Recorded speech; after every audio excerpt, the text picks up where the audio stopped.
Buenos días a todos y bienvenidos a este evento internacional denominado Expresión sin Cadenas, organizado por la Asociación Ecuatoriana de Radiodifusión, AER, y la Facultad de Comunicación de la Universidad Espíritu Santo, cuyo objetivo es analizar, debatir y comprender con mayor profundidad la Ley de Comunicación del Ecuador. El pasado 24 de agosto el presidente de la República vetó parcialmente las reformas a la Ley de Comunicación aprobadas por la Asamblea Nacional en el mes de julio. Aunque mucho se habla del tema, algunas personas aún no conocen a profundidad los motivos de este veto, su alcance y qué puntos particularmente se muestran sensibles ante este actuar del Ejecutivo. Para tratar este tema, contaremos con la presencia de expositores que desde su profesión, su experiencia y conocimiento nos darán su visión respecto a lo ya indicado. Como decano de la Facultad de Comunicación, agradezco la presencia de los miembros de este panel. A Lenín Artieda, reportero y miembro de Coavisa, a José Hernández, director de Cuatro Pelagatos, a Gabriel Arroba como representante de la AER y ex secretario general de la Comunicación de la Presidencia, a Clever Chica como director y presidente de la AER, a Francisco Santos como ex vicepresidente de Colombia y finalmente a nuestro querido rector Joaquín Hernández como representante máximo de la UES. De antemano, muchas gracias por estar aquí y bienvenidos a cada uno de ustedes. También agradezco a todos los representantes, miembros de los distintos medios de comunicación, a periodistas, comunicadores, a las autoridades presentes aquí en la UES y obviamente a nuestros estudiantes presentes acá. En primer lugar, tenemos al máster economista Clever Chica. El economista Chica es máster en Dirección y Administración de Empresas, máster en Tributación y Finanzas y máster en Política y Programación Financiera. Es presidente de la Asociación Ecuatoriana de Radiodifusión, AER, catedrático en la Universidad de Guayaquil y la Universidad Laica Vicente Rocafuerte, analista y consultor económico. Economista Chica, bienvenido.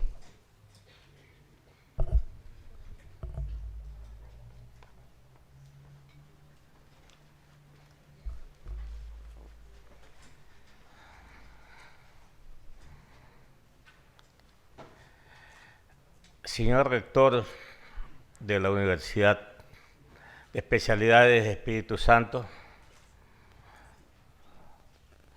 señor doctor Francisco Santos Alvarado, ex vicepresidente de la República, periodista de profesión y de vocación, señor doctor José Hernández, periodista connotado, experimentado y con muchas vivencias dentro de la profesión. Señor magíster Lenín Artieda, prestigioso profesional en el periodismo guayaquileño y ecuatoriano. Señor magíster Gabriel Arroba, presidente de la Comisión de Libertad de Expresión de la Asociación Ecuatoriana de Radiodifusión. Señor magíster Alfredo Llerena, presidente del Colegio de Periodistas del Guayas. Señor abogado y magíster Luis Alberto Arteaga, presidente del Colegio de Periodistas de Manabí. Señores miembros propietarios de distintos medios de comunicación, colegas comunicadores acá presentes y los que nos están viendo a través de las redes sociales, estudiantes de la Escuela de Comunicación de la UES, señor Magíster Dani Barberi, decano de la Escuela de Comunicación de la UES. Invitados especiales. A nombre de la Asociación Ecuatoriana de Radiodifusión, cúmpleme presentarle nuestros agradecimientos al rector de la Universidad de Especialidades Espíritu Santo, el doctor Joaquín Hernández, y a todo el cuerpo directivo de esta prestigiosa universidad. Nos alegramos mucho en AER de este apoyo institucional de la academia. Y agradezco también, a nombre de la institución gremial, a los señores Hernández y Santos, también a nuestro amigo y compañero Lenín Artieda por su presencia acá y apoyo a este evento internacional que no tiene otro propósito de nuestra parte seguir en esta lucha permanente, que se nos respete la libertad de expresión, la libertad del conocimiento. Pero esta mañana tenemos también un propósito en lo personal y como responsable de una institución gremial como AER, presentarles a ustedes, estudiantes especialmente, que la Ley Orgánica de Comunicación no es del presente. La ley actual nació, se originó, su génesis está en el año 1975. Acá Antonio Guerrero, que está presente, puede dar cuentas de ella. Porque permanentemente, cuando me toca la oportunidad, tengo que citar a mis ex colegas de la radiodifusión, luchadores también por la libertad de expresión, la creación de AER también. Pero en el año 1975 se crea la ley de radio y televisión, así nace. En un gobierno dictatorial, el presidente del gobierno de la dictadura militar, que todavía vive, General Rodríguez Lara, fue el que permitió que se promulgue la ley de radio y televisión, que nos trajo una formalidad en la actividad de la radiodifusión. Y nos trajo consigo que el concesionario podía adquirir o acceder a una frecuencia con un plazo de 5 años. Caminamos desde el año 1975 hasta que llegó el año 1992, donde se hizo la primera revisión o reforma, que no trajo mayores cambios y por eso pasó un tanto hasta desapercibida. Pero llegó en el año 1995, en el gobierno del extinto presidente arquitecto Sixto Durán Ballén, donde se hizo la segunda reforma a la ley de radio y televisión, que ya nuestros compañeros de la época en AER lograron que el plazo para tener una frecuencia ya no sea de 5 años, sino de 10 años. Entre otros derechos adquiridos es que se respete la libertad de expresión permanentemente. Esa ha sido la bandera de lucha de la comunicación radial, la comunicación de la televisión, la comunicación de los impresos. Y bueno, después se han ido incorporando también las redes sociales que no tienen ningún control, ¿eh? Y luego de 1995 llegamos a 2013. En ese lapso,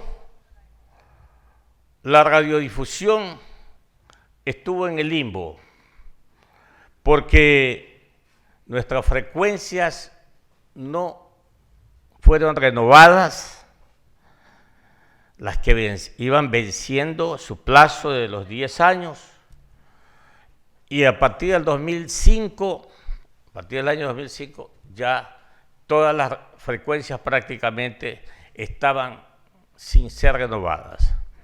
Llegó el año 2013 y se promulgó el 25 de junio, la ley con todas las reformas en el gobierno del expresidente Rafael Vicente Correa Delgado. De los 75 artículos que tuvo la ley de radio y televisión en el año 1975, en el año 2013, esta ley, para que ustedes la identifiquen bien, esta ley de Rafael Correa, de los 75 artículos se eliminaron 43 y algunos literales de otros artículos, es decir, más de la mitad de los artículos fueron eliminados, fueron derogados.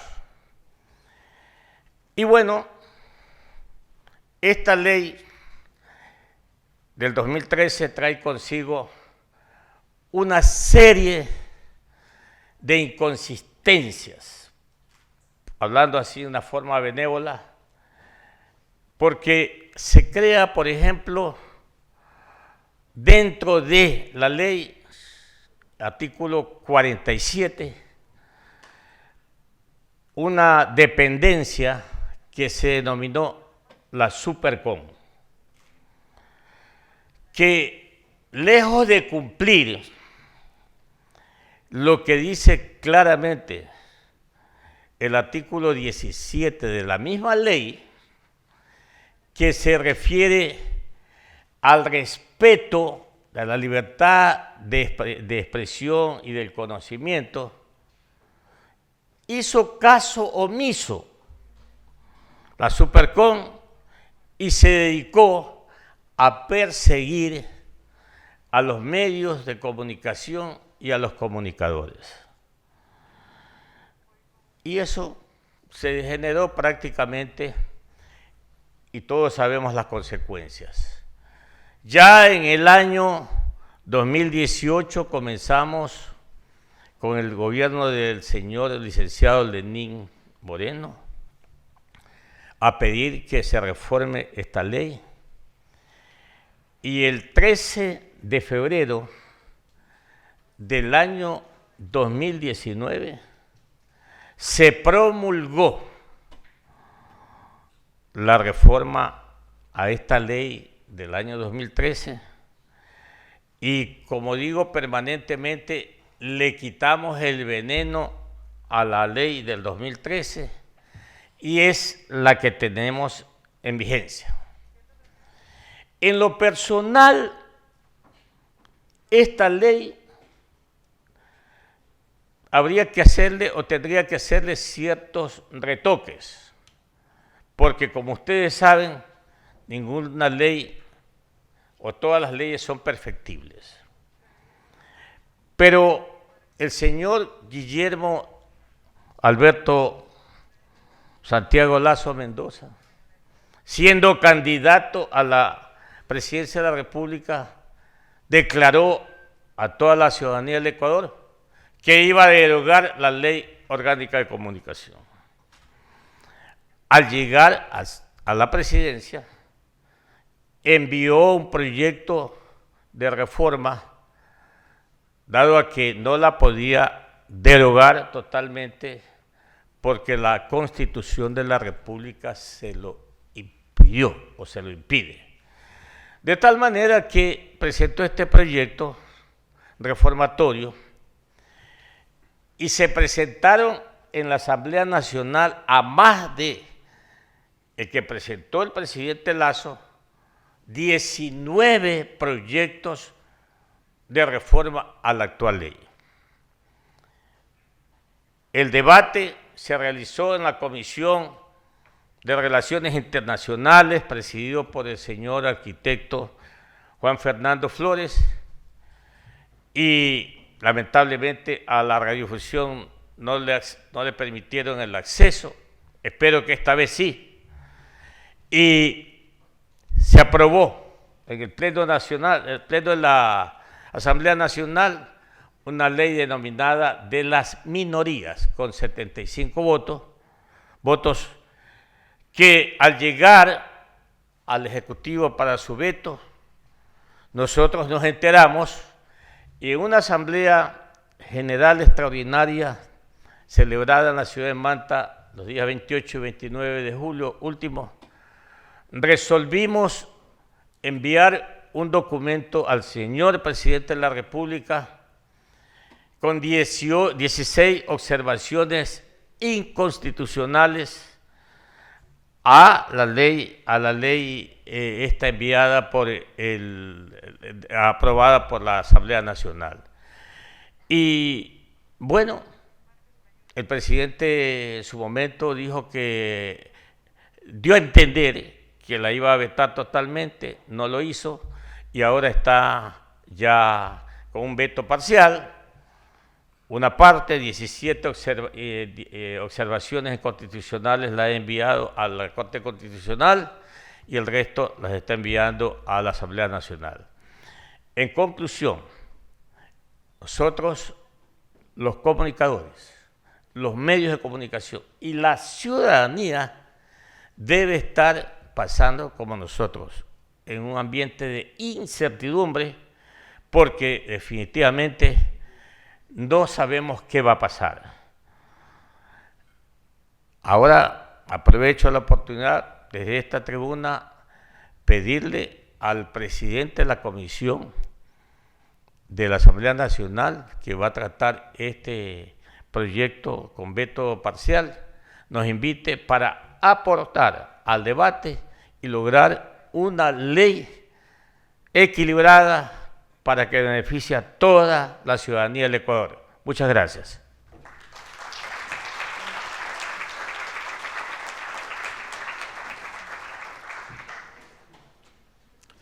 Muchas gracias, economista Chica, por su introducción en este tema. Es importante conocer el punto de vista de los medios y también de la academia.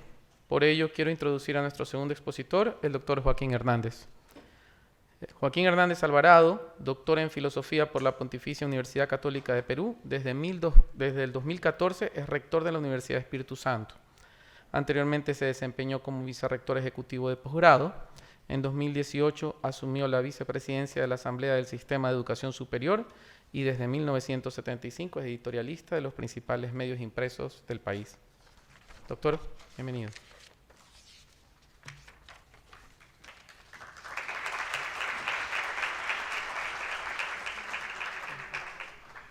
Buenos días, muchísimas gracias por esta presencia. Obviamente y en primer lugar a AER por habernos escogido como sede y como universidad para tratar este tema de la libertad de prensa y la ley de comunicación. En segundo lugar, un agradecimiento a todos los que me acompañan en el panel, empezando por Francisco Santos Calderón, ex vicepresidente de Colombia, pero también por José Hernández, y ya ustedes lo conocen y lo ubican, Clever Chica, Lenin Artieda, y a la vez un saludo a nuestras autoridades, la vicerrectora, decanos, directores de las diferentes carreras, alumnos de la Facultad de Comunicación, Derecho, público en general, amigos, invitados que nos encontramos en esta oportunidad. Creo que el punto de vista nuestro, mío, como decía muy bien el decano, yo escribo en periódicos desde el año 73. Si bien es cierto, soy filósofo, que es un tanto incompatible con una columna periodística de ese tipo. Sin embargo, quisiera explicarles un poco, sobre todo los jóvenes que están acá, de qué se trata con todo esto, por qué tiene importancia, por qué vale la pena.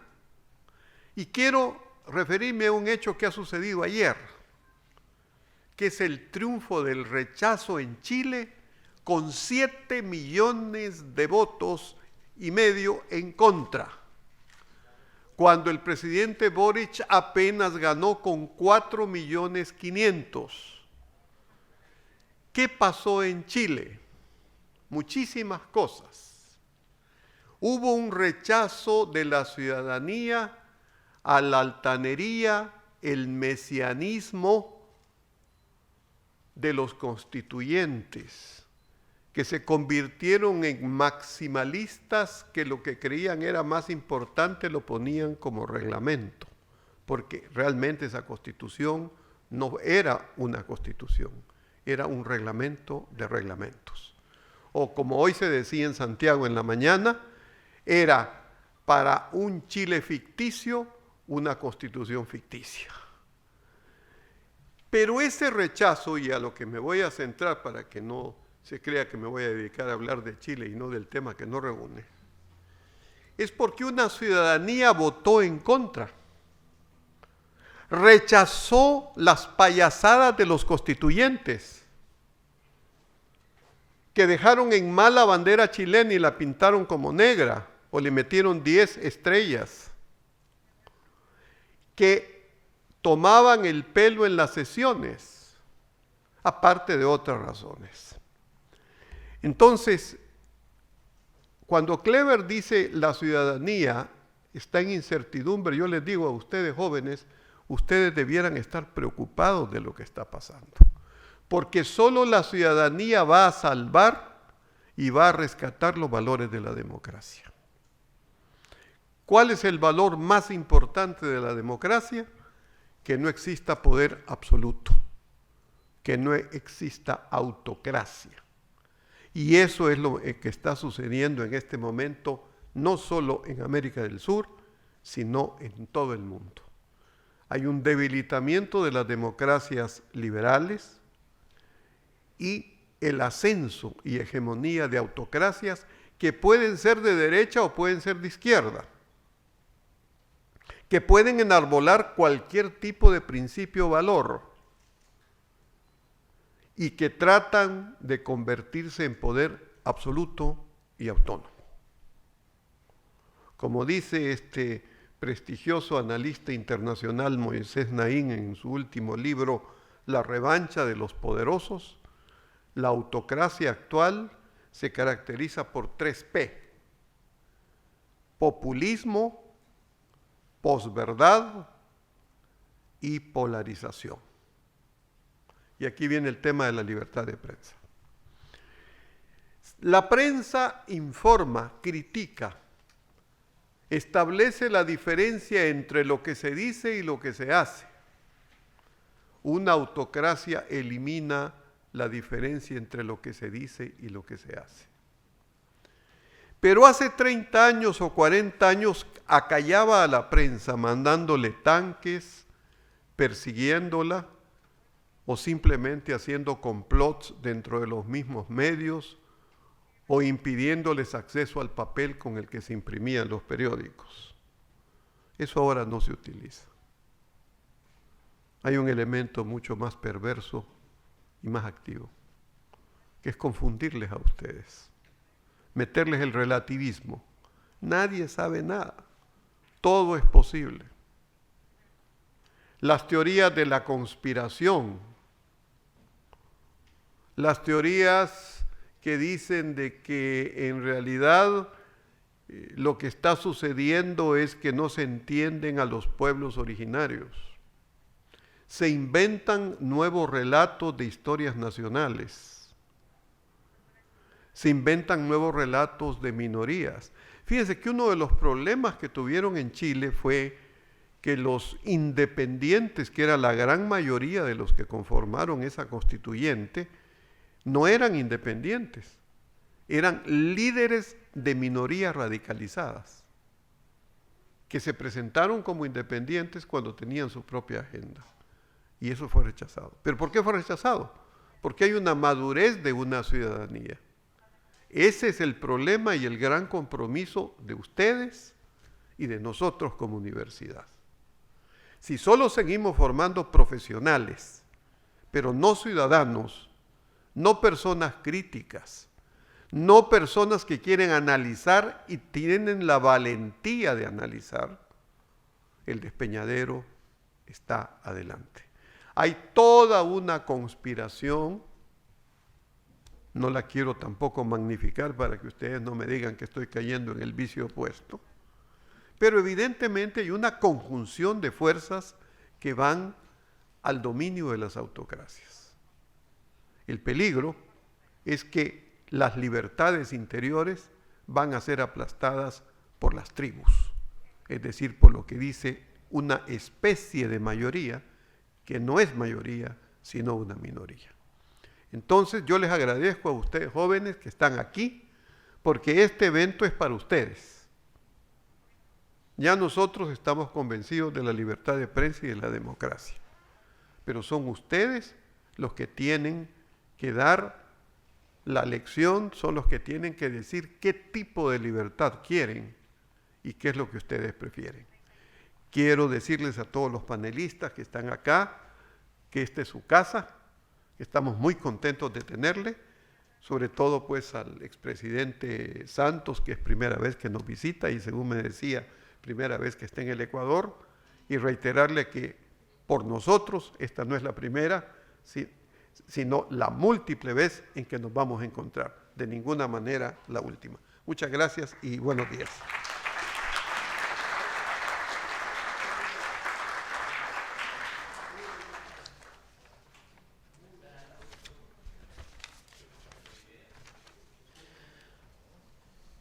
Muchas gracias, doctor Hernández. Nuestro siguiente invitado es Gabriel Soria, máster en Administración de Empresas y máster en Comunicación Social. En el 2019 se desempeñó como asesor en temas de comunicación para la Vicepresidencia de la República y en el año 2020 fue secretario general de Comunicación de la Presidencia de la República. En la actualidad es delegado especial para la lucha y erradicación de la desinformación en AER. Además, es director del Democracy Beacon en Miami Business y Technological University y gerente administrativo en Medios Plus. Gabriel, bienvenido.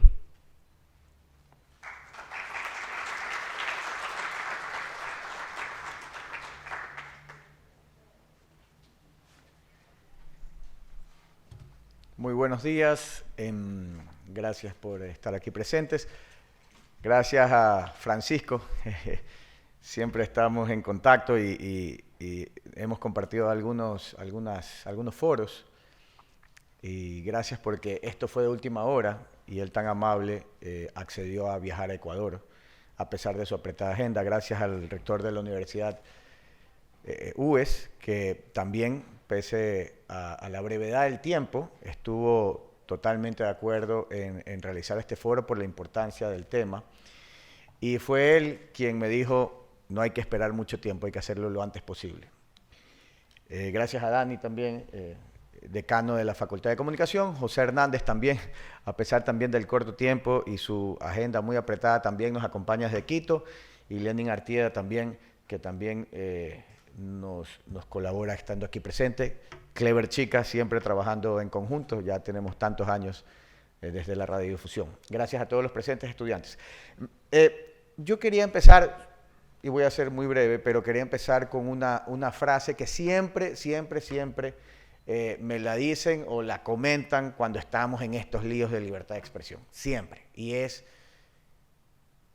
que la gente y los estrategas en ese momento que están reunidos, las famosas mesas de trabajo, cuartos de guerra, preparando la estrategia para defender la libertad, la campaña de comunicación que se vaya a armar, siempre dicen a la gente, este tema no le interesa porque con las libertades no se come. Siempre está ahí. Esa frase siempre está ahí. Pero con la libertad sí se come. Y yo les quería traer algunos ejemplos para que vean lo que puede pasar sin libertad, que eso es lo importante y lo que hay que evitar que pase. Y miren, yo me senté el otro día y comencé a sacar algunos ejemplos prácticos, súper prácticos, para que comprendamos lo que puede pasar si esta ley se aplica. Miren lo que pasaba antes con la ley anterior, ¿no?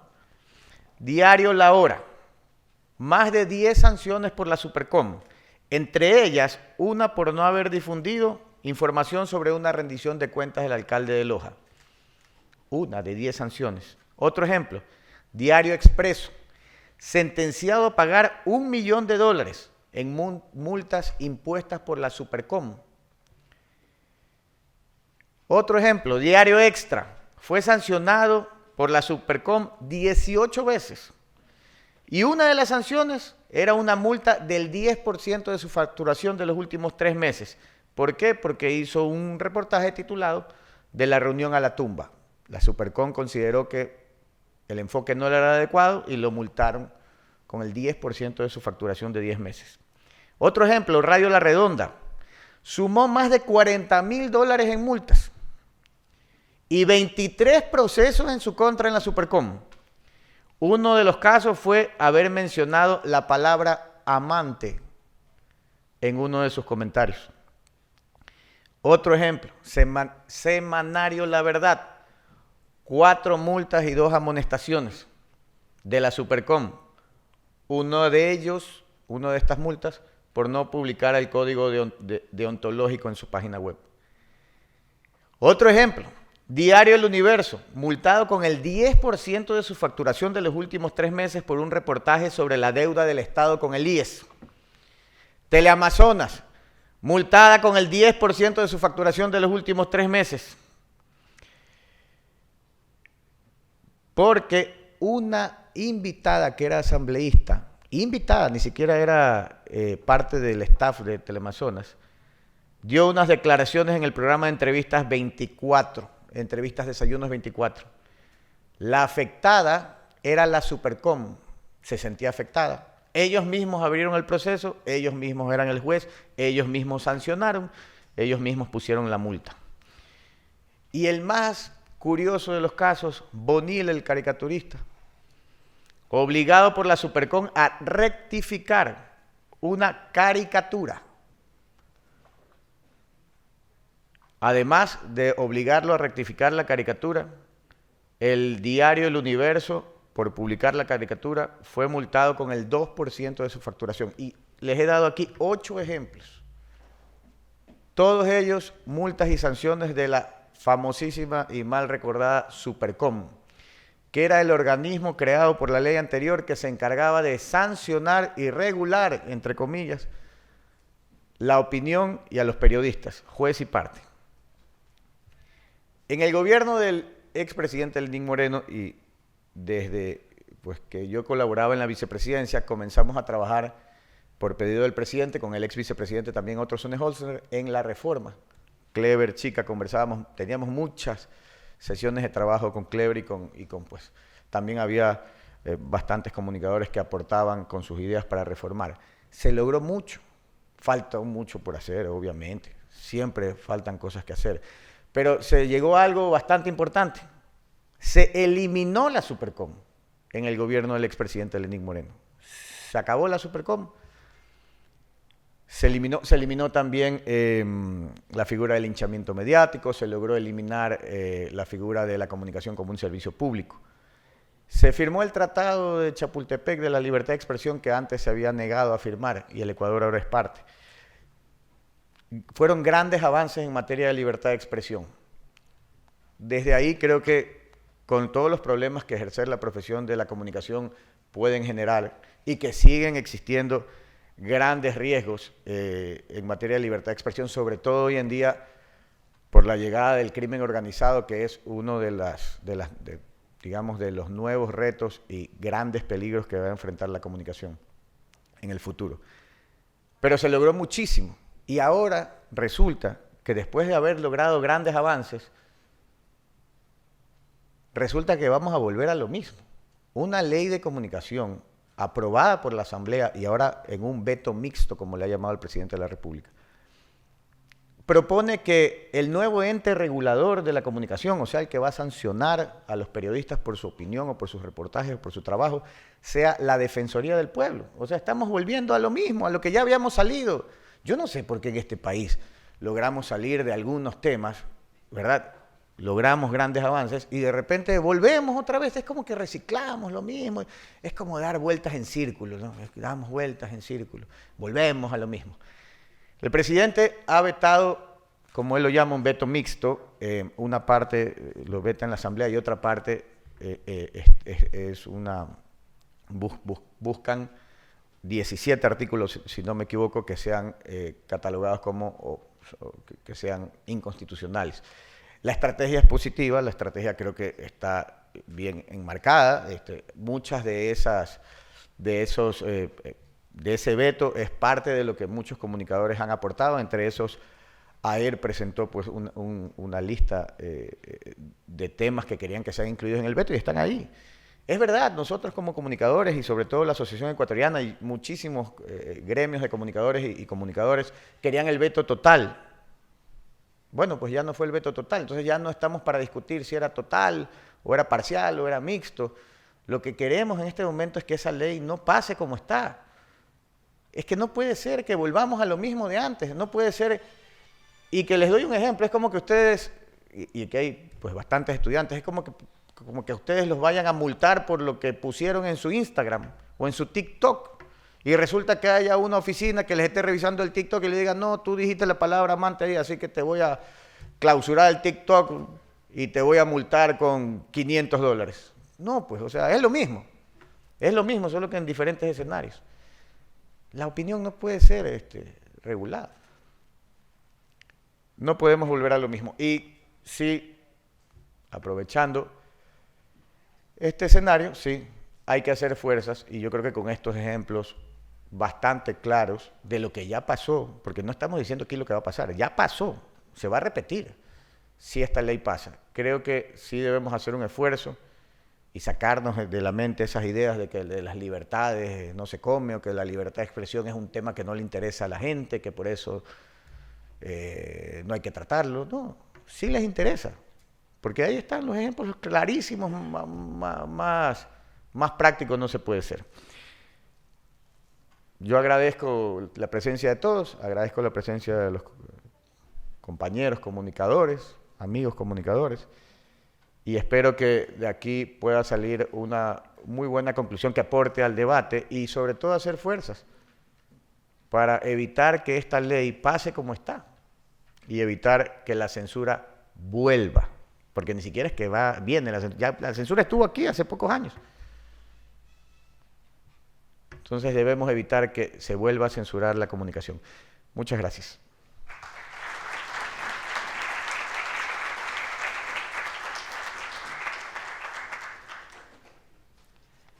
Agradecemos el aporte de Gabriela Roa. Y antes de pasar con la intervención de nuestro siguiente invitado, queremos presentar un video de María Fernanda Perrone, periodista profesional de nuestro medio, a quien también hemos pedido su intervención y que por razones laborales no ha podido estar con nosotros en esta ocasión.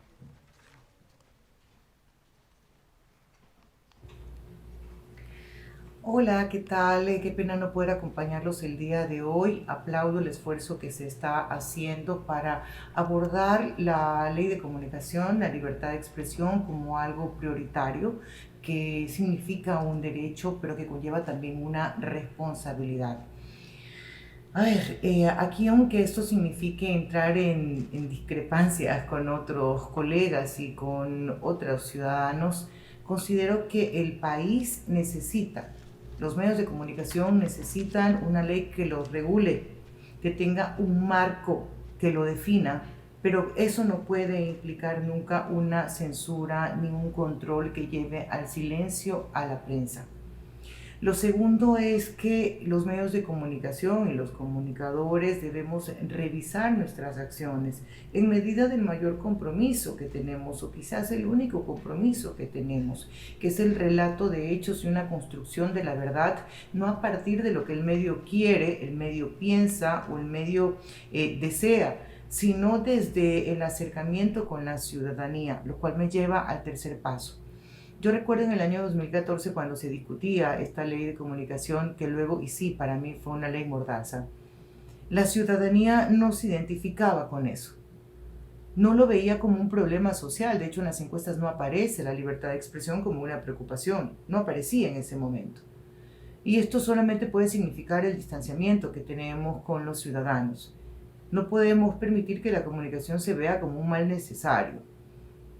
Y eso en gran medida es algo que debemos revisar, que quizás no puede estar regulado, pero sí un gran espacio para la discusión de la función que tienen los medios de comunicación, los periodistas y todos los trabajadores de los medios. Tenemos que recordar que hoy la comunicación o la información ya no solamente depende de lo que nosotros podemos hacer.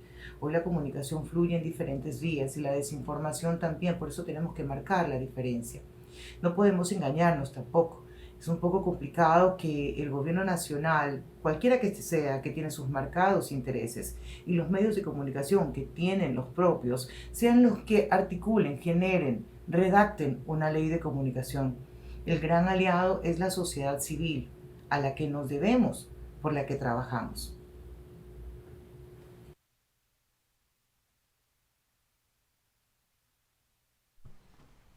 Bien, luego del aporte de María Fernanda Perrone, damos paso ahora a nuestro siguiente invitado. Él es Lenín Artieda, con 27 años de ejercicio periodístico en medios impresos, radiales y televisivos. Licenciado en Comunicación Social, tiene una maestría en Comunicación Estratégica, se desempeña actualmente como anchor del programa de entrevistas Contacto Directo. Lenín, bienvenido.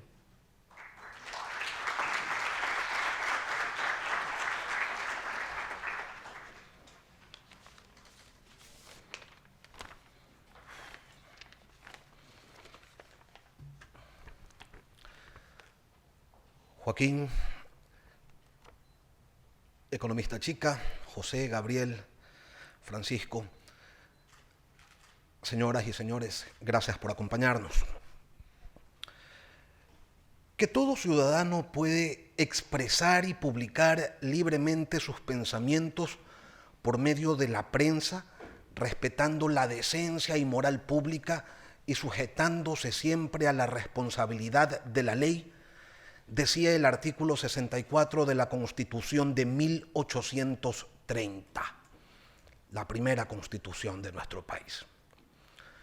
Que todo individuo residente en el Ecuador tiene el derecho de escribir, imprimir y publicar sus pensamientos y opiniones sin necesidad de previa censura, sujetándose a las restricciones y penas que estableciere la ley para impedir y castigar su abuso.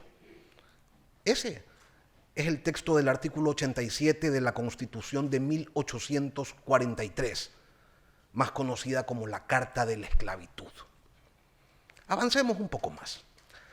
La primera Constitución del siglo XX, la de 1906, en su artículo 26, numeral 15, decía que el Estado garantiza a los ecuatorianos la libertad de pensamiento expresada de palabra o por la prensa. Y para no aburrirlos con este recuento constitucional, lleguemos a la de Montecristi, 2008. Y dice que todas las personas, en forma individual o colectiva, tienen derecho a buscar, recibir, intercambiar, producir y difundir información veraz, verificada, oportuna, contextualizada, plural, sin censura previa, acerca de los hechos, acontecimientos y procesos de interés personal y con responsabilidad ulterior. Podríamos decir entonces que el marco referencial de la libertad de expresión desde los inicios de la República ha sido un asunto más o menos sensato, pero del dicho al hecho. Y es que no se trata de un asunto de leyes, sino de la actitud del poder ante sus detractores. Si empezáramos a revisar lo que se ha hecho a lo largo de la historia de este país en contra de los periodistas y de miles de ciudadanos por el solo hecho de pensar distinto, entonces entenderíamos de mejor manera la importancia de proteger esto que indefectiblemente es piedra angular en la existencia misma de una sociedad democrática.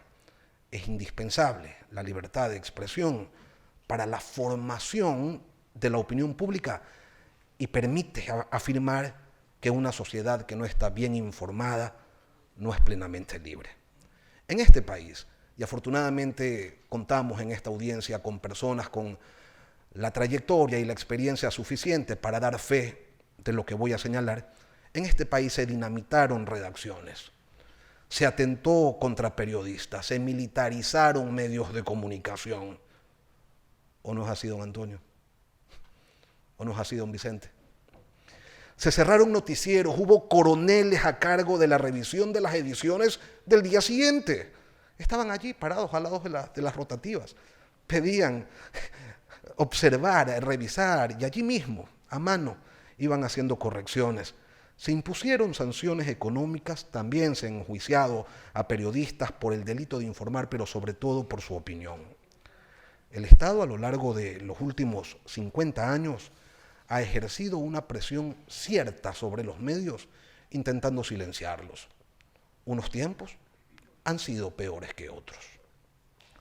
Yo pertenezco a la generación a la que en las aulas nos dijeron que el periodismo debía ser imparcial y objetivo, como si se pudiera ser imparcial ante la corrupción, ante los canallas, ante la injusticia, como si se pudiera ser objetivo para comunicar la crisis, la inseguridad o el desfalco.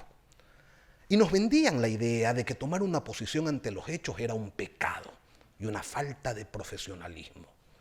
Nos decían que debíamos ser meros intermediarios entre la información y la audiencia, porque el tomar una postura iba a influir en esa audiencia que desde la academia entendían pura y vulnerable, como si no tuvieran criterio propio para acoger, fortalecer o rechazar lo que el otro planteara.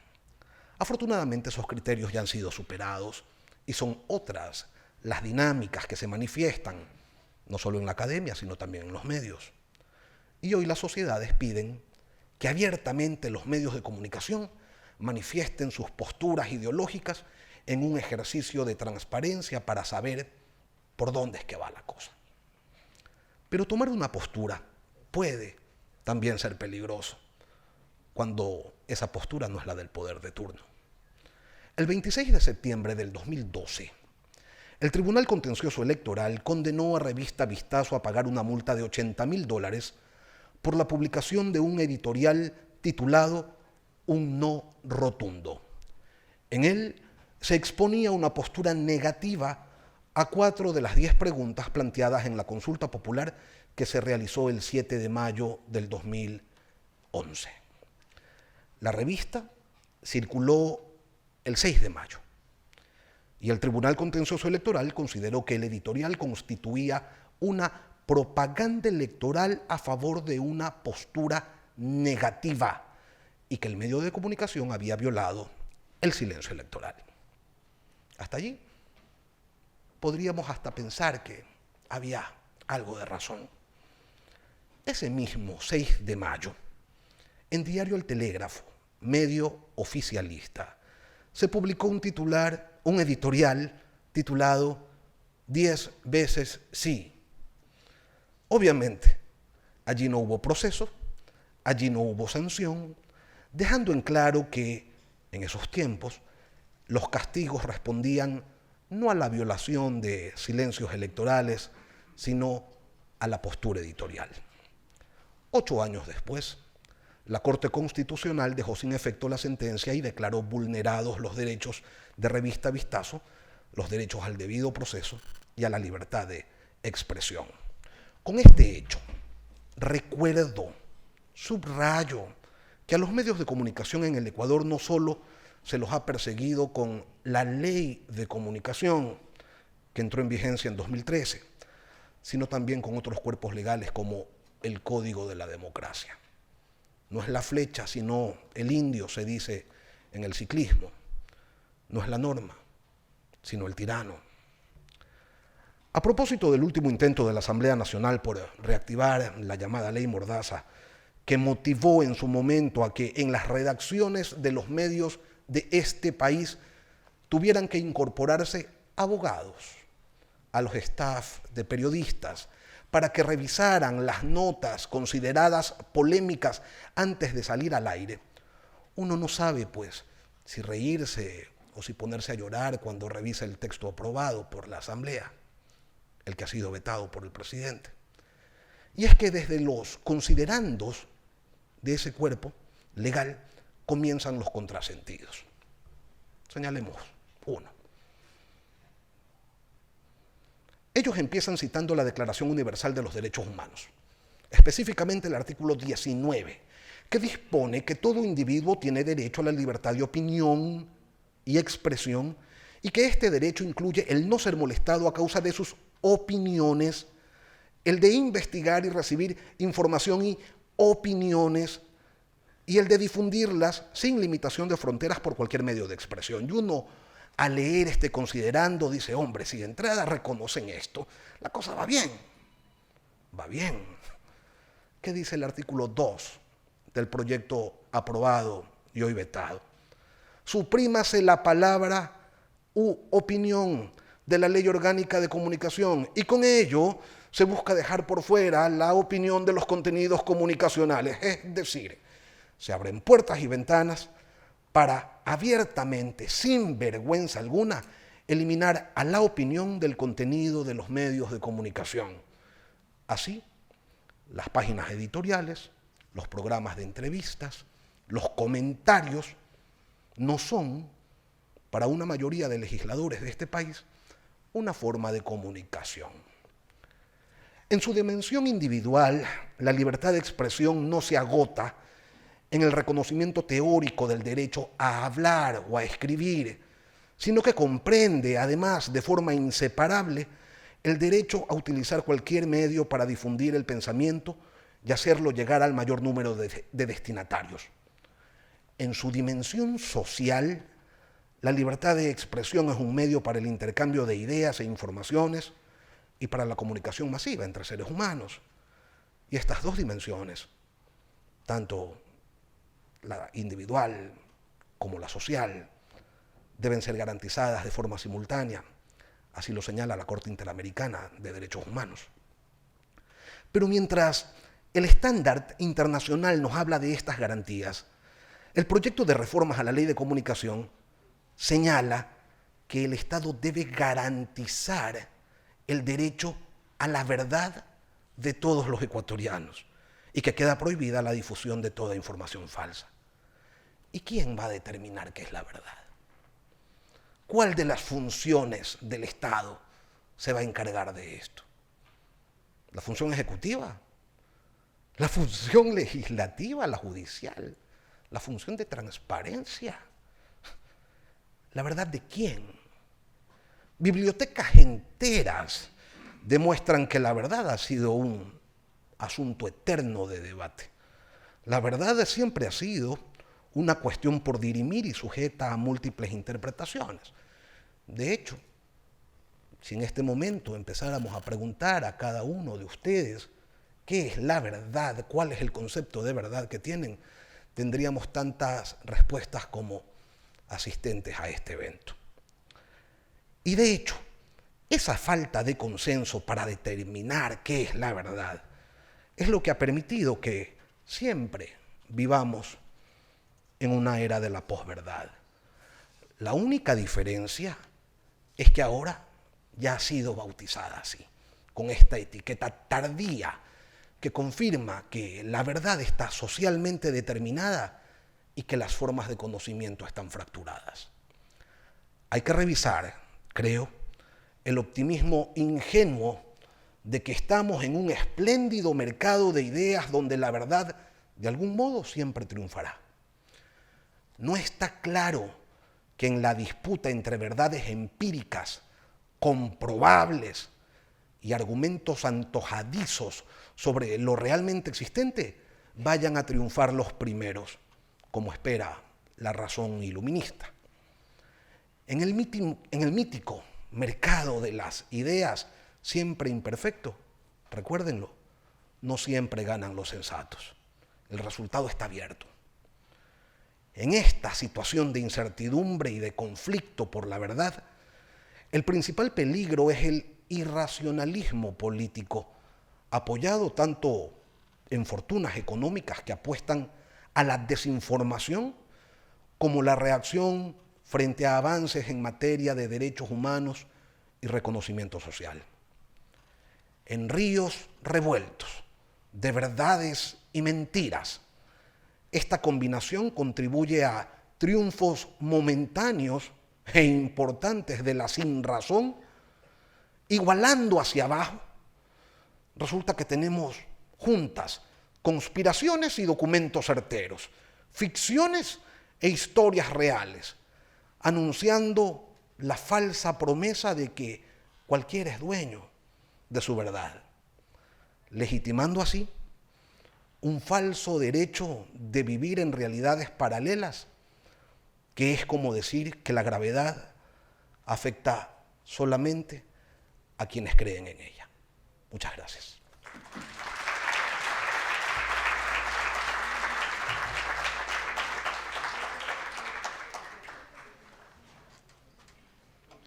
Muchas gracias a Lenín por sus palabras.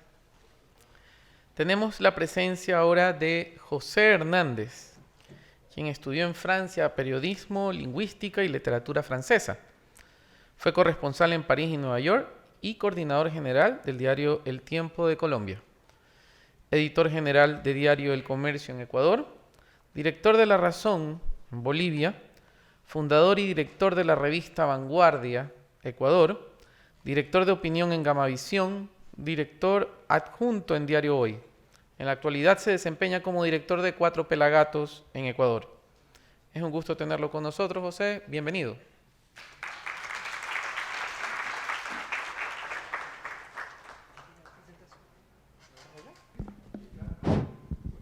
Es que tienen que hacer una presentación. ¿Me ayudas allá con la presentación, por favor? No, desde allá. Sí, gracias. Buenos días, tardes ya. Gracias a Joaquín, gran amigo. Gracias a la universidad por la invitación, gracias a ER por la invitación. Y un gusto de estar con los amigos panelistas, con Gabriel, con Clever, con Lenín, un gran gusto, con Pacho, que no lo veo desde hace 30 años, trabajamos 6 años en El Tiempo juntos y es una gran alegría volverlo a encontrar después de tantos años y de su paso fugaz por la política, duró 20 años. A ver, a mí me han invitado, ¿podemos poner la anterior? Ah, ya. A ver, es que de ahí quisiera partir. ¿Por qué? Como cada uno ha hecho así, como quien no quiere la cosa, se ha ido a Chile, el otro se ha ido a la posverdad, Gabriel se fue, yo también me voy a ir. Entonces yo voy a hacer un pequeño paso por el futuro del periodismo en Ecuador, atado por supuesto a la ley de comunicación, atado por supuesto al poder político y económico y sobre todo también a la sostenibilidad de la prensa. ¿Y por qué? Por una razón evidente, es posible que pudiéramos hablar de una ley de comunicación, no si es buena, menos buena, peor, mejor, pero no sé si nos hemos preguntado cuál es el estado del periodismo. De pronto podríamos tener una magnífica ley y no hubiese más periodismo en el país. Y los chicos que están acá, los jóvenes, que están estudiando periodismo lo saben, es decir, ¿dónde están los puestos de trabajo? ¿Cuántos medios se han creado? ¿No? ¿Dónde están esos medios? ¿Dónde están haciendo las prácticas? Entonces tenemos detrás de la ley un problema con el estado real del periodismo. Por eso yo creo que lo de la ley de comunicación, primero, soy partidario de que no haya ninguna ley, ninguna, no. Cuando hubo una ley, no, esa ley, y estamos precisamente hablando de una ley desde la matriz del correísmo, ¿no? Y pido excusas a la universidad, yo voy a hablar, claro, con nombres propios, ¿no? Porque es lo propio de los pelagatos. O sea, así hablamos. Entonces, podríamos pensar, ¿no es cierto?, que una ley pueda ser buena, regular. Para nosotros el tema es que en este momento toda ley puede resultar contraria a la libertad de expresión. ¿Por qué? Por varias razones que están allí. Uno, la matriz de la cual estamos partiendo para esa ley es la matriz correísta. Y esa ley Correa no la hizo para beneficiar. Nosotros tuvimos una bronca con Correa cuando la hizo y en una conversación personal decía siempre, estoy haciendo una ley para mejorar el periodismo. Yo le decía, si tú no sabes nada de periodismo, ¿qué periodismo vas a mejorar? Tú no sabes de periodismo, tú no sabes. Sabes de poder y sabes querer manipular el poder, la comunicación y ponerla a tu servicio. Por eso es que quieres una ley, para dominar a la prensa. Pero tú no vas a mejorar. El periodismo lo mejoran las audiencias y las redacciones. Eso sí se puede hablar de un mejoramiento del periodismo, está en manos de las audiencias y de las redacciones, no del poder político. Entonces estamos partiendo de la matriz que se está reformando por segunda vez, que es la matriz correísta. Tercero, la mayoría de lo que hay en este momento en la Asamblea Nacional es contraria a la ley de comunicación, a la ley de expresión. ¿Por qué? Porque la política en Ecuador ahorita es el arte de administrar los rabos de paja. En eso se ha convertido la política. La política no es el arte de pensar cómo gobernar, cómo administrar sociedades complejas. Este momento, lo estamos viendo en la Asamblea Nacional, no hay con quién hablar de política. Ellos hablan de cómo tapar, de cómo manipular a la justicia, lo estamos viendo con el Consejo de la Judicatura y por supuesto con la ley de comunicación para que no sean investigados, porque una gran parte de la Asamblea son delincuentes. Entonces hay un problema, la ley está en ese marco, ese es el marco que tenemos. Entonces estas personas, las nombro, está UNES, los correístas, parte de los independientes, parte de Pachacutic y parte de la izquierda democrática son contrarios a la ley de comunicación. Vayan, miren cuál es en este momento la mayoría que hay en la lucha del Consejo de la Judicatura y van a ver ley de comunicación, Consejo de la Judicatura. Oh, son los mismos. Son los mismos. Por algo debe ser. Y luego hay un cuarto punto, aunque Gabriel dijo, y lo estuve escuchando, y quisiera creer que la sociedad le interesa la ley de comunicación, la verdad es que la sociedad no se movilizó, durante todos esos años que conocimos, no se movilizó, ni siquiera con el hecho de un diario guayaquileño, que fue El Universo, cuando por la columna de Emilio Palacio, el gobierno pidió y obtuvo de las Cortes que le pusieran 80 millones de dólares. Y después, en un gesto magnánimo, el señor presidente Correa dijo que ya no, 80 no, 40. ¿Cuánto valía El Universo en ese momento? 40 millones en libros. O sea, el señor se quería quedar con el diario El Universo, ¿no es cierto? Entonces, la sociedad no se movilizó, yo creo que no lo hizo entonces y lamentablemente no lo va a hacer ahora. La sociedad tiene enormes problemas y lamentablemente la ley de comunicación no es vista como una ley de libertad de expresión, aunque la práctica ha probado y probó con Correa que persiguió no a periodistas solamente, persiguió también ciudadanos por la libertad de expresión. ¿Acaso nos olvidamos del chico de 16 años que por hacerle una señal con los dedos, ¿no?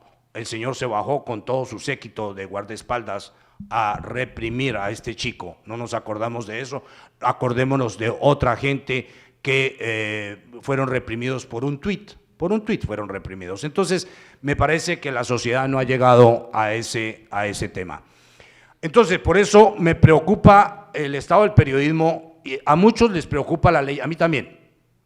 Yo tuve, gracias a la UES, una participación acá con Catherine y su programa analizando la ley. O sea, sí la hemos analizado, hemos escrito sobre esa ley, ¿no?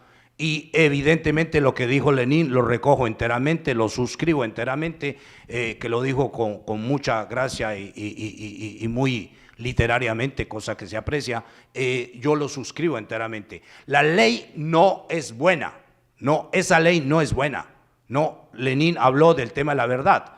Y yo agregaría que no solamente hay un tema de debate sobre el tema filosófico de qué es la verdad, sino de un tema específico de lo que es la verdad periodística, porque no estamos hablando entre filósofos, no estamos hablando de cuál es la visión de Heidegger y de Kant o de Hegel, que mi amigo Joaquín es hegeliano, creo, ¿no? Entonces, pero es maravilloso, esa es un debate filosófico hermoso. Pero no estamos hablando de esa verdad, estamos hablando de la verdad periodística. La verdad periodística tiene totalmente otro valor. La verdad periodística responde al hecho de que las pruebas por donde y que contiene una nota deben ser demostrables. Esas pruebas. Pero no significa que se está diciendo la verdad de yo no sé qué, porque la verdad es un tema de las iglesias, no es un tema de las redacciones.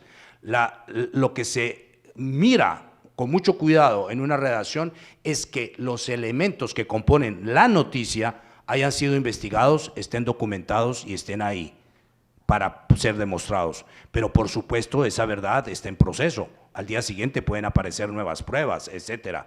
Entonces la verdad periodística es muy diferente a la verdad con la cual los asambleístas quieren este rato arroparse para ellos hacer que el poder político determine cuál es la verdad. Entonces, aquí tenemos dos crisis que tiene el periodismo en este momento. La primera crisis es superar los efectos de la ley Mordaza de Correa y la cultura que forjó.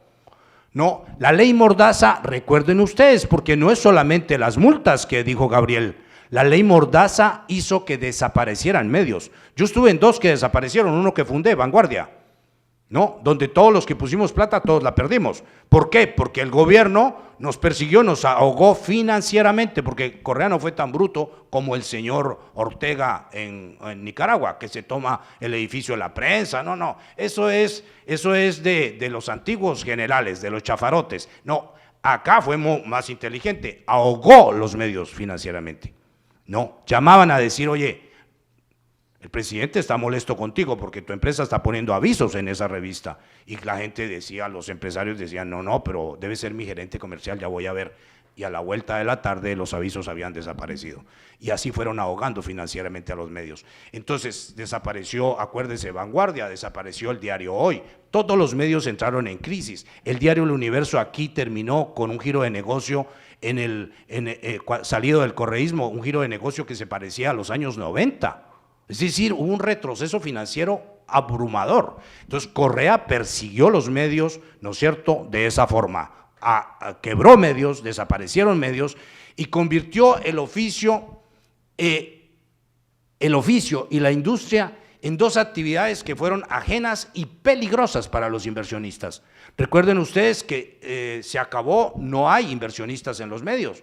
Entonces, por eso es tan importante hablar de la ley.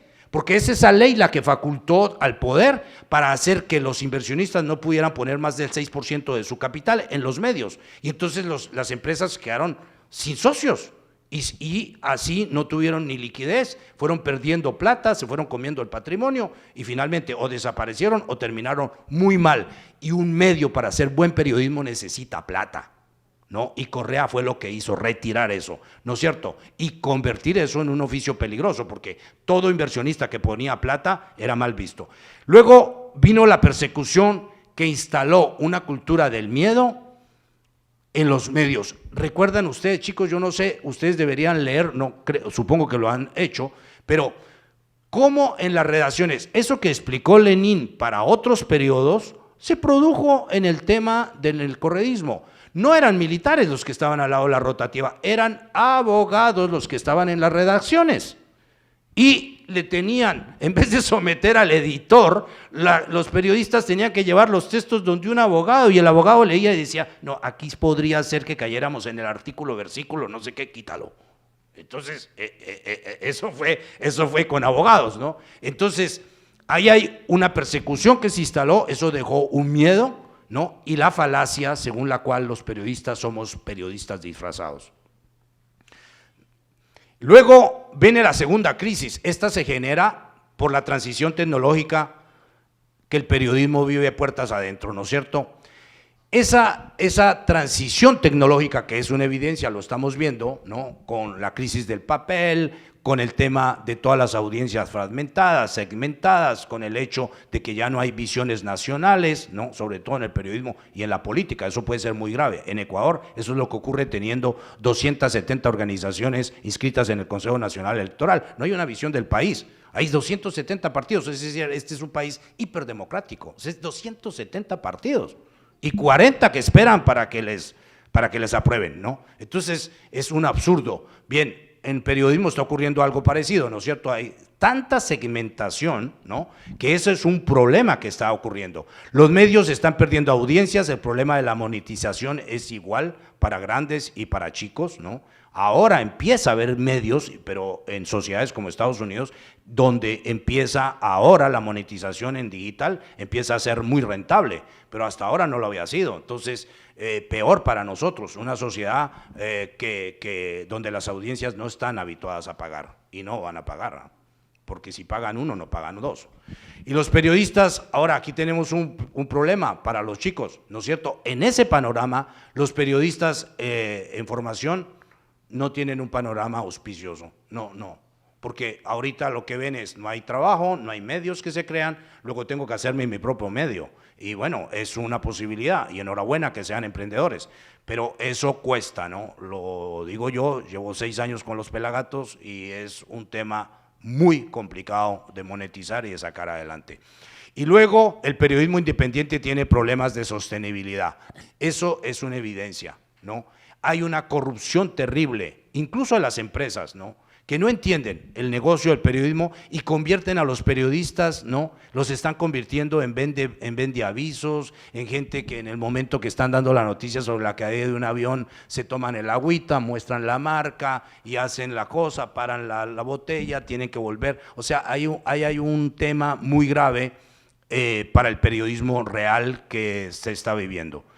Luego tenemos el daño al correísmo, ¿no? Vamos a acabar rápido, que me quedan poquitas filminas. El periodismo no ha superado los daños que hizo Correa en las redacciones, y eso es la ley de comunicación. Mire, volvió al oficio un juego de versiones. Aquí no se compite, el periodismo, la materia prima del periodismo son los hechos, y eso todo el mundo constataba que los hechos era una cosa más o menos donde todo el mundo se ponía de acuerdo. Porque si se cayó un bus por un barranco, se cayó y rodó tantos metros, hubo tantos muertos, eso es un hecho para todo el que llegue ahí. La interpretación que el chofer iba borracho, que de los frenos, que la alta velocidad, eso es otro tema. Pero los hechos, por lo menos, bueno, con el poder no es así ahora. Correa lo que hizo fue que puso a competir los hechos con las versiones del poder, es decir, con su relato, con su narrativa. Y llegamos a un punto tan loco, tan absurdo, que el diario El Comercio publicó un artículo con un informe del poder de Correa, del gobierno de Correa, y el gobierno de Correa, cuando vio que ese informe salió y que era negativo para el gobierno, lo mandaron a corregir y dijeron que ese artículo era falso, sacado de un informe oficial. Y lo mandaron a hacer 23 correcciones al diario El Comercio y le trajeron la página diseñada con todo para decir que eso era falso. Un informe hecho basado en un artículo, en un artículo basado en un informe oficial. Bien, entonces, las versiones es un problema. La otra es la autocensura que se instaló en las redacciones como mecanismo de regulación, ¿no? La autocensura, ¿no? Y los que no tuvimos autocensura, pues fuimos perseguidos, ¿no? eso ocurrió. Y el periodismo en Ecuador, en definitiva, retrocedió, ¿no? Retrocedió. Yo hace 18 años exactamente hice un libro acá que se llamó Periodismo, Oficio Imposible. Ahí hacía una crítica bastante fuerte sobre lo que yo llamé el periodismo administrativo, todo el periodismo de versiones del poder. No, yo pensé que ya habíamos pasado eso, retrocedimos. Y ahora el periodismo volvió a una agenda básica, a un registro, ¿no? A muy poco análisis en la información, a poca opinión, ¿no? Y a la investigación como punto excepcional. Entonces estamos como en un periodismo de finales de los 90, o sea, volvimos a eso, y eso es lamentable. Estoy hablando en términos generales, no estoy hablando en términos específicos. Hay módulos, hay canales que hacen programas, hay sitios que hacen específicamente cosas un poco más avanzadas, pero en general el periodismo se volvió a quedar. Ahora, el reto del periodismo, ¿no?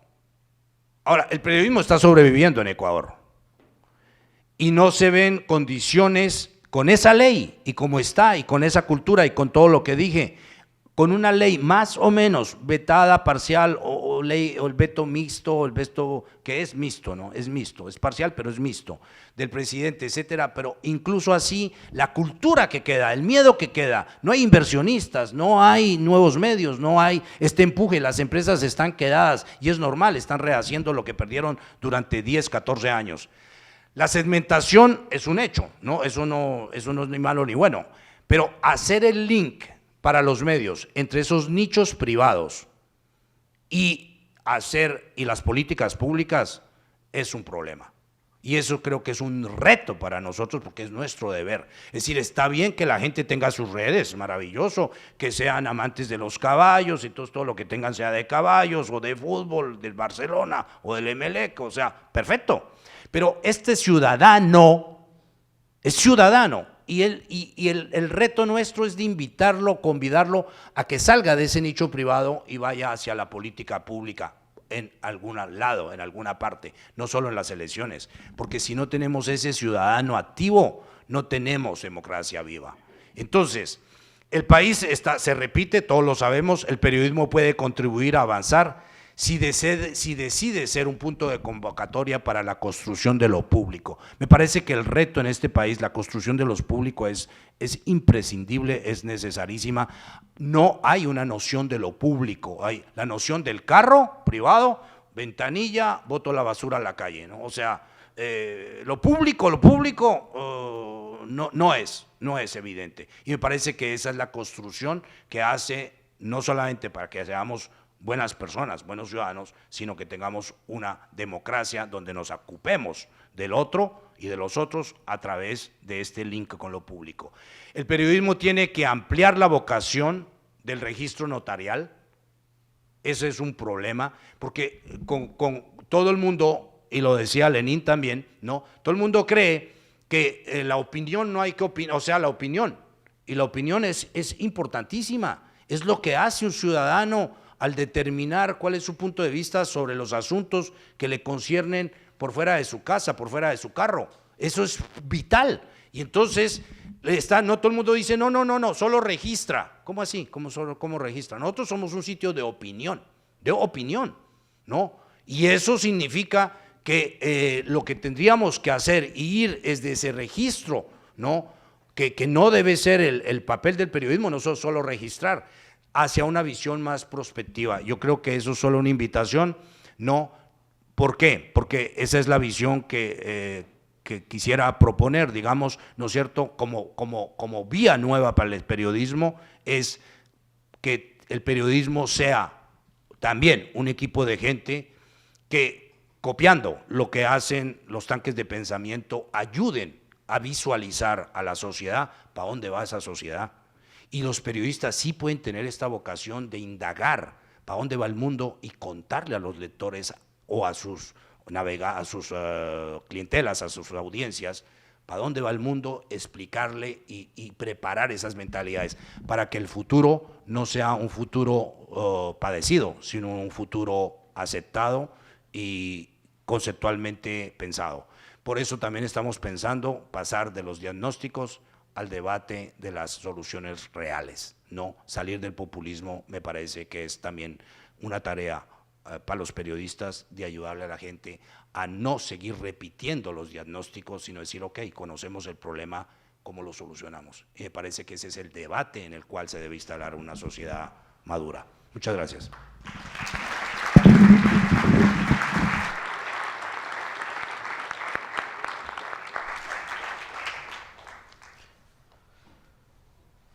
Como un invitado de honor tenemos a Francisco Santos Calderón, licenciado en Comunicaciones y Estudios Latinoamericanos de la Universidad de Texas, Nieman Fellowship de la Universidad de Harvard, fue vicepresidente de Colombia entre el 2002 y 2010, director de edición de La Mañana en RCN Noticias de Colombia, candidato por la alcaldía de Bogotá, embajador extraordinario y plenipotenciario entre 2018 y 2021 en la Embajada de Colombia en Estados Unidos.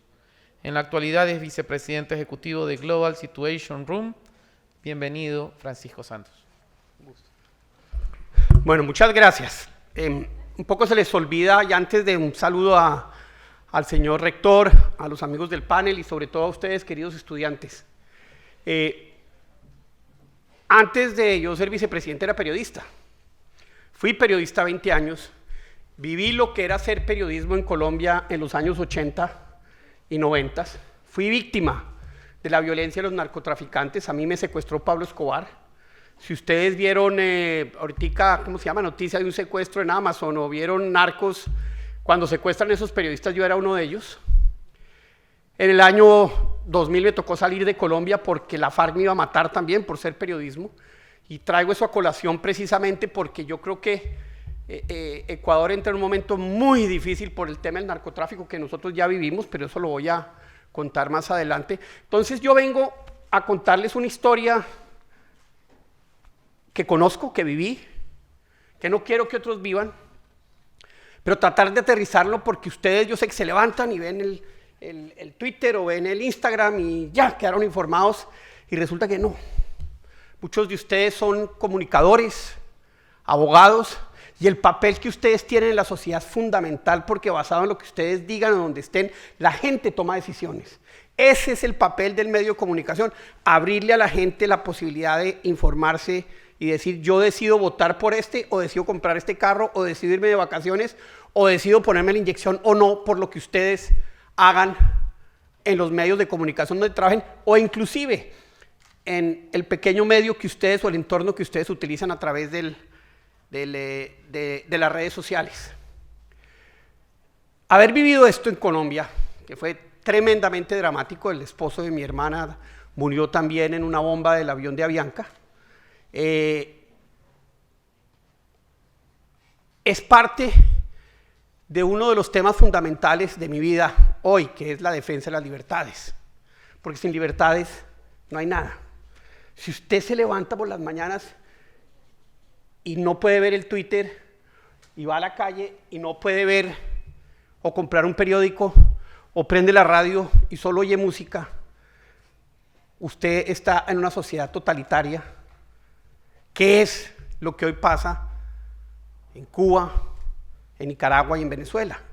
Si la libertad de prensa no fuera importante para que ustedes puedan vivir como viven hoy, esos países tendrían medios de comunicación, no los tienen, o tienen el medio que solo utilizan para mandar su propio mensaje, no para que haya debate, no para que haya investigación. Y eso es lo primero que pierde una democracia cuando la democracia pasa de ser una verdadera democracia libre a ir a restringirlo y a irse disminuyendo para llegar a ser una autocracia como hoy son estos países.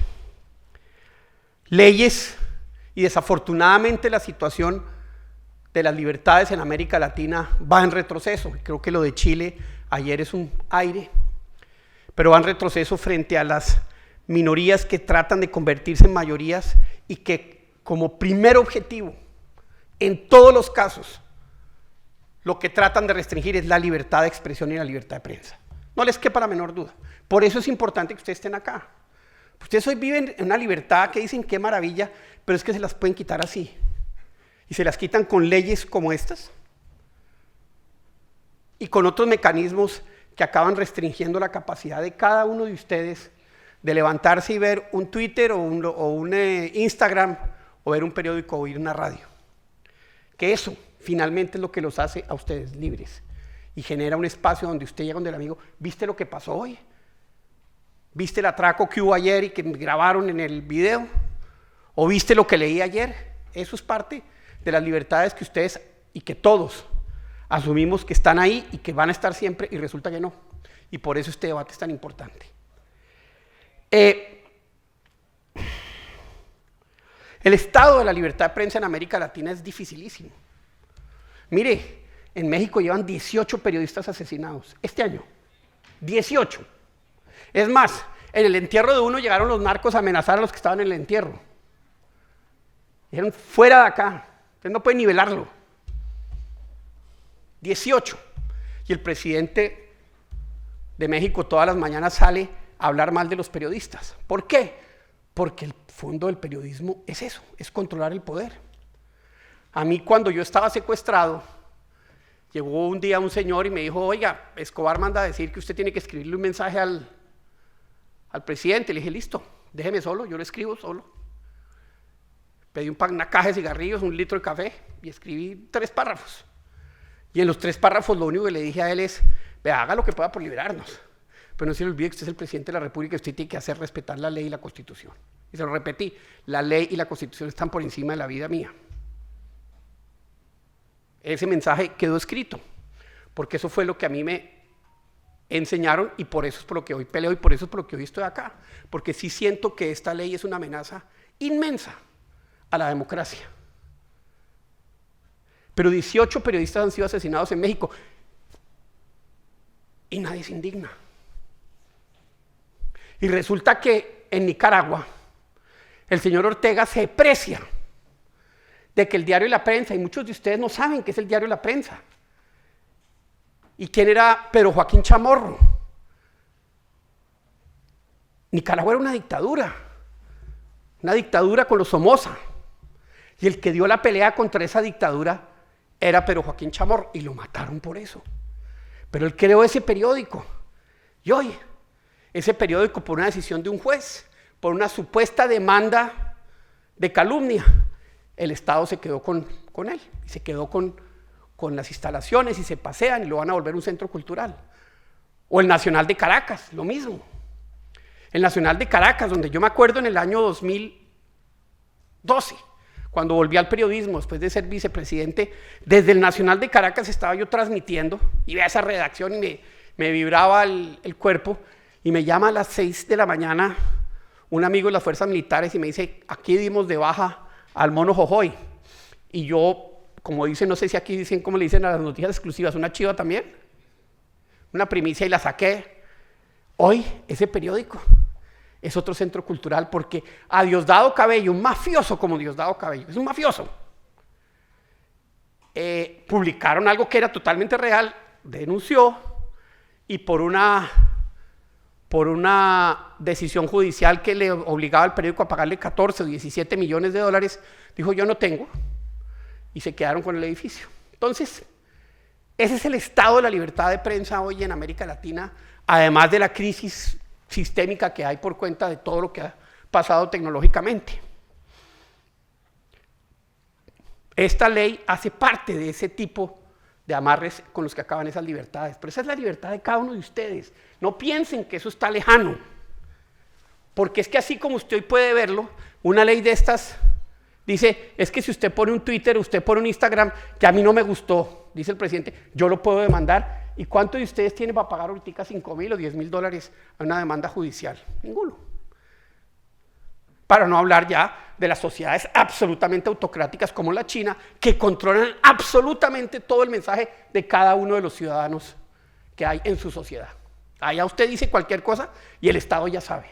Y eso hoy es mucho más fácil de hacer que hace 10, 15 o 20 años. Hoy con inteligencia artificial, China controla 1.300 millones de mensajes diarios que dice la gente de su gente en la red social. Por eso ellos no permiten que en China haya Twitter, ni haya Instagram, ni haya, porque ellos necesitan controlar la información. Eso ya es el exceso en el que podemos llegar.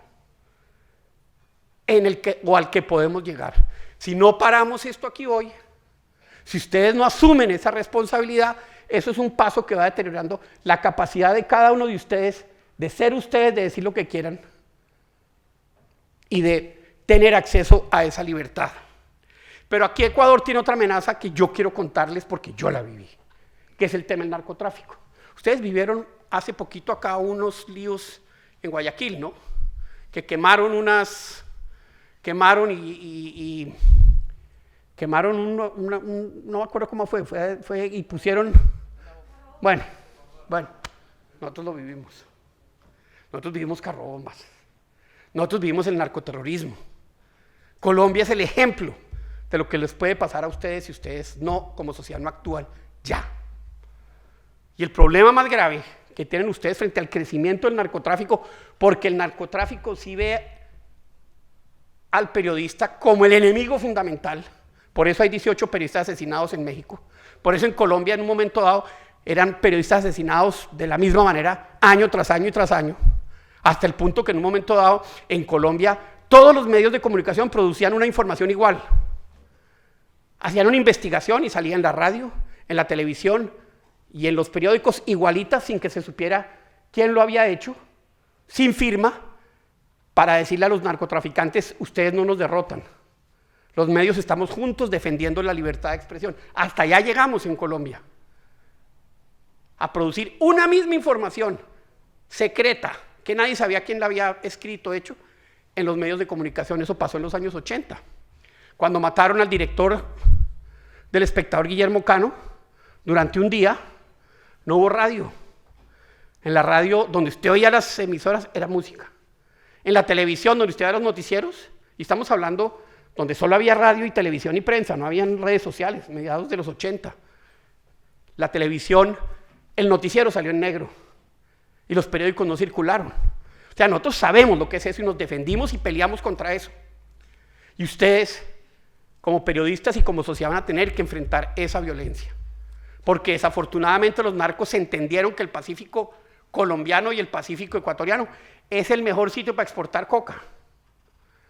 Porque desafortunadamente hoy en Colombia hay un presidente que tiene una mirada, no sé cómo mencionarla, una mirada única, digámoslo así, al tema del narcotráfico, y lo que va a pasar en Colombia es que el narcotráfico va a crecer brutalmente. Y adivinen a quién le va a pegar ese narcotráfico de manera brutal, que ya lo está haciendo, aquí a Ecuador, porque se dieron cuenta que además sacar la coca por el Ecuador, por debajo de Galápagos, es mucho más sencillo y tiene menos riesgo de caer dentro de todo el esquema de, digamos, de interceptación y de interdicción que hay. Entonces, lo que está viviendo Ecuador hoy requiere la atención de cada uno de ustedes y requiere la movilización de la sociedad para que de verdad entiendan que lo que se viene es un riesgo brutal. A nosotros nos tocaba oír los carros bombas, y esto era cuando un día en el Día de la Madre pusieron un carro bomba en un centro comercial, donde estaban papás, hijos, o la bomba que yo les mencioné en el avión donde murió mi cuñado, o en un momento donde en 3 meses Escobar pagaba por policía asesinado y en solo Medellín asesinaron 500 policías en 3 meses. Eso puede pasar acá si ustedes no entienden el riesgo que tiene este país con el crecimiento del narcotráfico que están viviendo. Porque no les quepa la menor duda, el narcotráfico trae violencia, trae criminalidad organizada, y si el Estado no tiene la capacidad de reacción, de anticipación y de represión, dentro del marco de la ley, obviamente, esa pelea la pierden. Y empiezan a perder municipios, y empiezan a perder regiones, y empiezan a perder zonas, y empieza uno como país a irse arrinconando, que fue como nosotros teníamos a Colombia en el año 2002, cuando yo entré a la vicepresidencia y el doctor Álvaro Uribe a la presidencia. Y logramos transformar ese país, pero a un costo brutal. Y ustedes ahorita acá tienen la posibilidad de pensar una política seria, crear los elementos de seguridad que impidan que ustedes tengan que vivir esa tragedia, y esa tragedia que, entre otras, los primeros que reciben el impacto son los periodistas. No están matando periodistas en México de casualidad, los mata el narco. No mataron periodistas en Colombia de casualidad, los mata el narco. Pero si a usted le suma a eso la capacidad de una ley como esta de restringir la posibilidad de decir las cosas como tienen que ser, la crisis tecnológica, lo que acaba creándose es un ecosistema de información tan restringida que ustedes acaban no entendiendo qué es lo que está pasando en el mundo alrededor, y por lo tanto con imposibilidad de crecer, de desarrollarse y de poder ser las personas que quieren ser ustedes en un entorno tan distinto como el que vivimos nosotros en el periodismo y como el que a ustedes les va a tocar vivir. Por eso esa reunión de hoy. Por eso no piensen que una ley por allá, que unos señores están y no, eso tiene impacto en la calidad de vida de ustedes, porque por ahí empieza el desmembramiento del derecho fundamental para ser una sociedad libre, para ser una sociedad democrática, que es la libertad de expresión y la libertad de prensa. Así que la libertad de expresión y la libertad de prensa sí tiene que ver con ustedes, porque hace parte del mundo que les facilita tomar decisiones, pero que tiene muchos enemigos hoy cada vez más sofisticados, que si le sumamos el tema del narcotráfico aquí en Ecuador, pues se convierte en una tremenda amenaza a las libertades. Muchas gracias.